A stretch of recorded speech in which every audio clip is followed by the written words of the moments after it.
7h, 10h sur Radio Courtoisie, suivez la ligne droite. Merci d'être avec nous ce matin. Alors, vous vouliez revenir sur cette conférence de 2 heures ce soir. Est-ce que vous allez la regarder ? Est-ce que vous avez hâte de savoir quels sont le nouveau cap de ces soldats de l'an 2 comme les décrit Emmanuel Macron ? Écoutez, je ne suis pas sûr que la France retienne son souffle. Et en tout cas, moi, je n'attends rien naturellement de ce énième grand show. J'ai l'impression que la parole présidentielle s'est démonétisée. Cela fait maintenant 7 ans que l'on connaît naturellement le savoir-faire du président en ce qui concerne les prises de parole, mais trop de paroles tue l'action. Et aujourd'hui, on est confronté, le président de la République est confronté à son double échec, l'échec du macronisme qui se targuait de faire rempart au Rassemblement national. Plus le président parle et plus le Rassemblement national augmente dans les sondages. Et puis l'échec du progressisme que le macronisme était censé représenter, puisqu'aujourd'hui, à travers tous les sondages, on se rend compte que ce progressisme lié au mondialisme est précisément une idéologie qui est rejetée par tous les peuples qui veulent davantage de protection et de frontières. Donc, on va assister ce soir à un grand numéro de charme. Ça, incontestablement, le président sait faire. Et un grand numéro d'un président qui va partir à la recherche du peuple perdu, de cette classe moyenne maintenant qui envahit tous les discours de ses représentants au gouvernement. Mais cette classe moyenne n'est pas dupe. Enfin, je peux naturellement me tromper. Peut-être qu'il y aura-t-il effectivement un grand revirement, mais ce grand revirement, j'en doute fort, car il arrive trop tard. Le gouvernement est semblable au paquebot du Titanic qui voit l'iceberg du Rassemblement national, qui le voit trop tard. Et donc, je pense qu'il est trop tard maintenant pour que ce gouvernement vire de bord. Et donc, il va aller droit à l'iceberg. Et en effet, c'est un naufrage annoncé qui est prévu pour ce soir. Et puis, c'est aussi une manière pour Emmanuel Macron de montrer qui est véritablement le chef. Il prend un peu la vedette à son tout jeune fringant Premier ministre, Gabriel Attal. Oui, mais ça, qui doutait de savoir qui était véritablement le capitaine ? Naturellement, toutes ces nominations sont des nominations théâtrales. Gabriel Attal est le Premier ministre qui sera la voix de son maître. Bien entendu, la nomination de Madame Oudéa Castéra a été le révélateur de ce qu'est précisément ce monde élitiste complètement déconnecté de la vie des gens.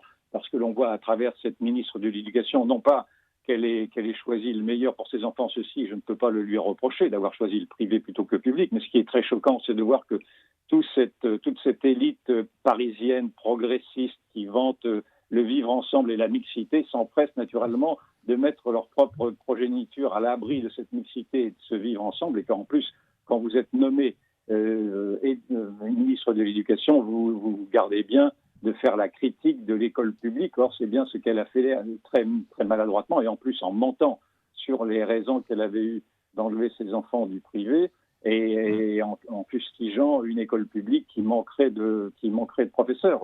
C'est tout à fait ahurissant de voir ce manque de professionnalisme. Et tout cela reflète, dans le fond, la déconnexion de ce monde, encore une fois, de cette classe politique-là. Je parle de la Macronie, qui n'arrive pas à se confronter au monde réel et partant de là, qui n'arrive pas à se confronter à la vie des gens et donc à la vie de cette classe populaire qu'elle dit vouloir rejoindre. Moi, j'ai toujours en mémoire le mépris profond qui avait été celui de la Macronie lors des Gilets jaunes, où je me souviens des noms d'oiseaux qui avaient été lancés par le président et par ses ministres en parlant de foule haineuse, et que sais-je encore, de beaufs qui roulaient au diesel, de France moisie. Enfin bon, je pense que les Français ont de la mémoire et que maintenant cette danse du ventre qui est faite, qui est menée par Emmanuel Macron vis-à-vis de cette classe moyenne ne trompera personne, parce qu'il y a en fait une profonde rupture entre ce monde élitiste et ce monde populaire. J'entends que je ne veux pas faire le procès particulièrement du monde élitiste à chaque fois, parce qu'on a besoin d'élites naturellement, mais ces élites qui se regardent le nombril et qui méprisent la vie des gens devient insupportable. Donc c'est pour ça que je pense que je regarderai naturellement cette conférence de presse par conscience professionnelle, bien entendu, mais je n'en attends rien, sinon des mots, et encore des mots et toujours des mots.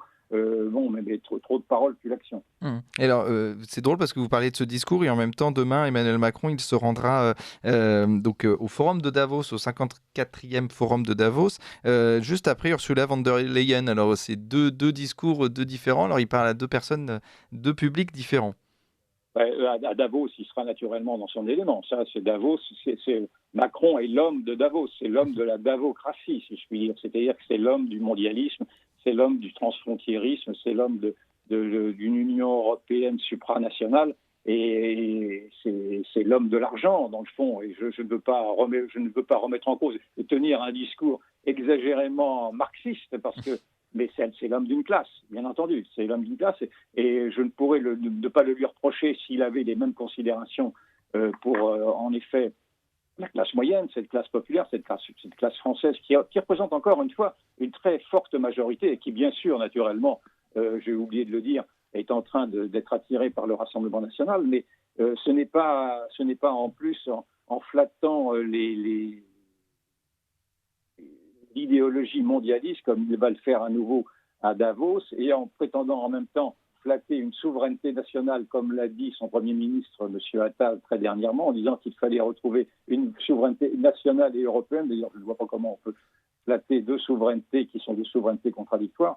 Donc, encore une fois, nous allons être en même temps dans cette illisibilité, ce manque de sincérité, dans le fond, pour être plus clair dans ce que je veux dire, dans ce manque de sincérité qui habite ce gouvernement, qui habite ce président. Mais depuis maintenant 7 ans, je pense qu'on a besoin de paroles claires. Le président se rend compte, en effet, qu'il doit dessiner un cap, mais ce cap, aujourd'hui, est un cap qu'il va emprunter à la droite dont il rejetait jusqu'alors, jusqu'à ces mots. Aujourd'hui, on s'aperçoit que ce gouvernement reprend les mots de la droite, mais il n'en a pas